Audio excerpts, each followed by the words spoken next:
Bob Melvin, brothers in solidarity. Neither of us have been able to cut the cord yet. Welcome to the show. It's good to have you back. Is that what we're going on? That's what we're going on. We're talking on about streaming and so forth today. Streaming and so forth. It'll be a short show then. I love it. He said, I got to get my local news at the end of the day. As someone who has been on the local news for the last 20 years, I do have to ask, so do you stick around for the local sports Yahoo at the end of the local news, or you usually change it after weather? Depends on what time of season it is. or if we won or lost. Yes. Don't need to relive that 4-2 loss to the Brewers again at 11:25 p.m. There you have it. Well, it's good to have you with us. Obviously, great year last year, a lot of fun. Now the work starts all over again, and we're out here. It's cold, it's windy, it's baseball weather. You've got a bunch of new faces that you get to manage and make decisions on. How's it been so far? Oh, it's been great.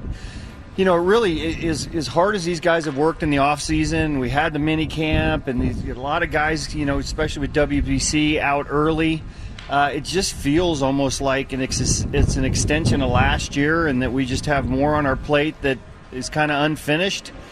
A lot of times you come into a new season, you reset and move forward, but it just feels like it's kind of an extension. And then when you bring in guys like we have to make our team even better, it's a pretty good feeling. That's an interesting point. As Woods brought it up as well.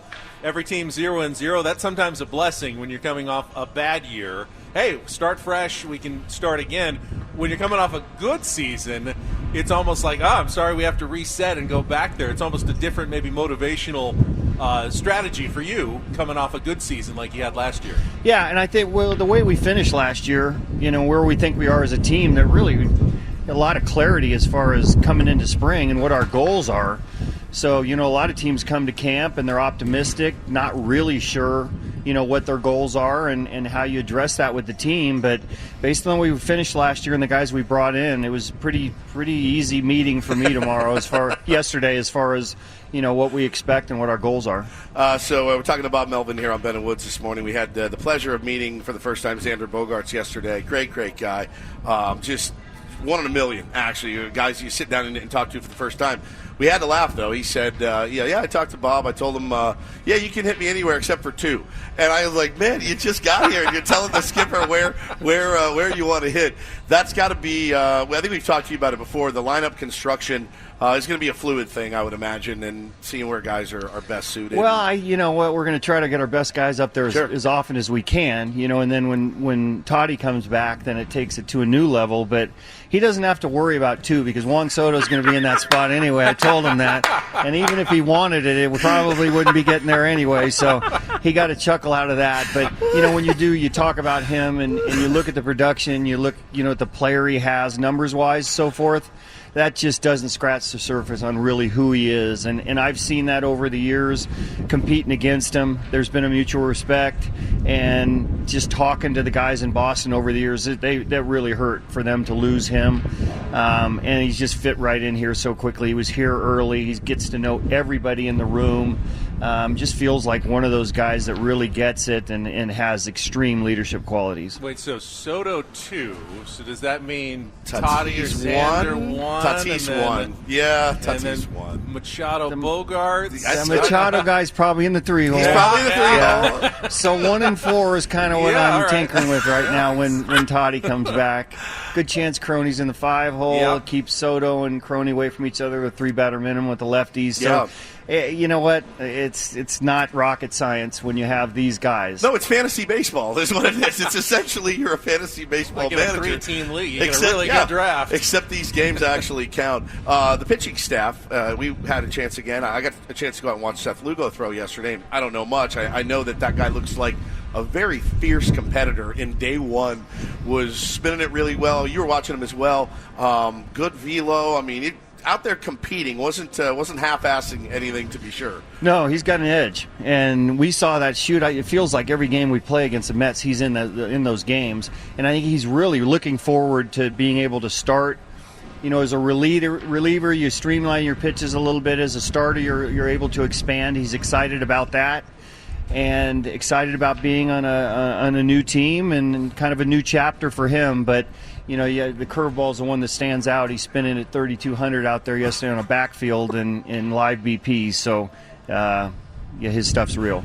Speaking of your starters, Nick Martinez joined us yesterday, and of course he had originally decided not to pursue the World Baseball Classic because he wanted to get ready for starters innings, and then a starter role opened up, and he accepted that invitation. First of all, what did it say to you that he passed up on what obviously was an opportunity he would have loved because he knew it was important to get ready?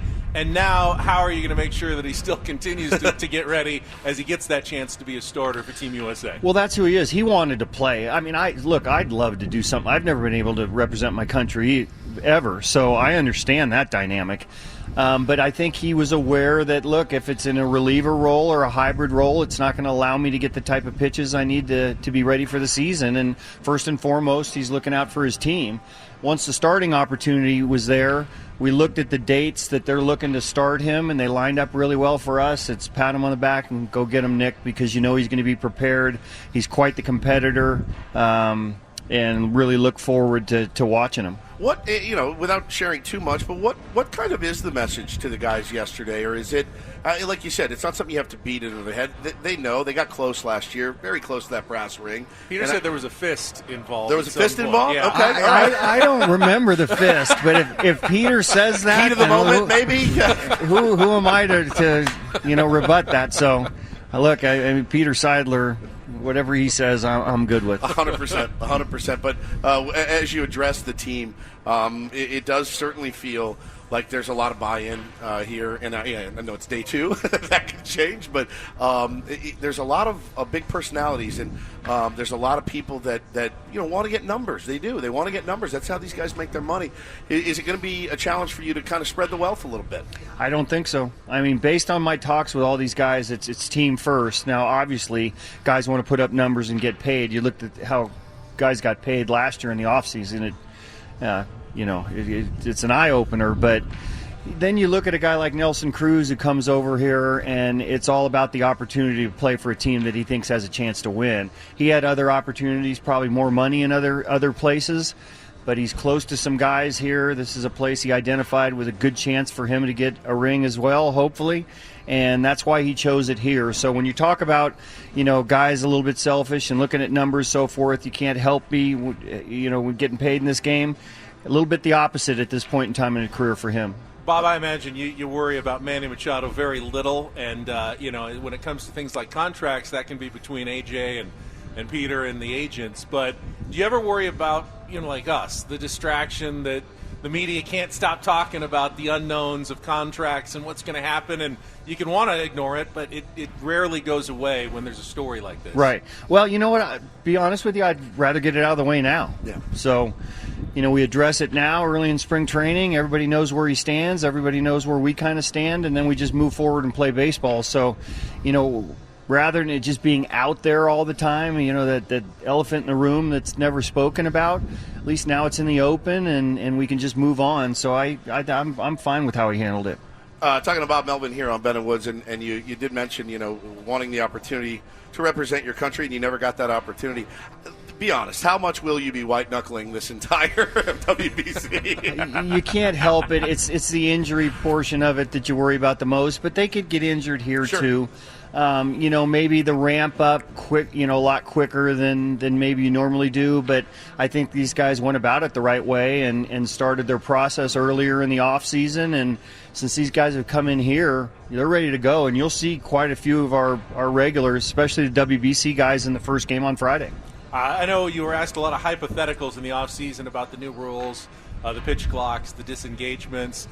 I still kind of hypothetical. We're only a couple of days in, but you look and you see the clock's ticking in the bullpen over there. And just what are some of the things you've noticed here in the couple of days with your guys working on that? It's a lot. It feels like a lot, but that's what spring training's for. Hopefully we get it ironed out. We have pitch clocks going here right now. You talk about the players having to deal with it, coaches as well. I mean, my signs have to get out there quicker.